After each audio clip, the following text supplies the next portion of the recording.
அஸ்ஸலாமு அலைக்கும். நான் இன்னைக்கு ஸ்கூல் விட்டு வந்ததுக்கப்புறம் எங்கள் அம்மா என்கிட்ட ஒரு விஷயத்த சொன்னாங்க.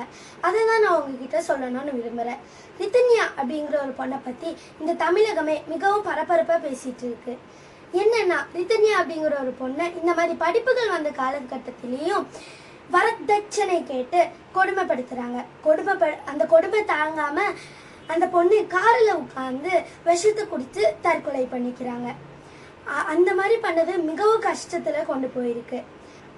அப்போ தனது பெற்றோர்கள் தான் அந்த நேரத்தில் தனது குழந்தைகிட்ட சொல்ல வேண்டிய விஷயம் என்னன்னா, ஒன்று, நான் உன் கூட இருக்கேன் அப்படின்னு சொல்லி உங்களோட குழந்தைகளை நம்பிக்கைப்படுத்த வைக்கணும்.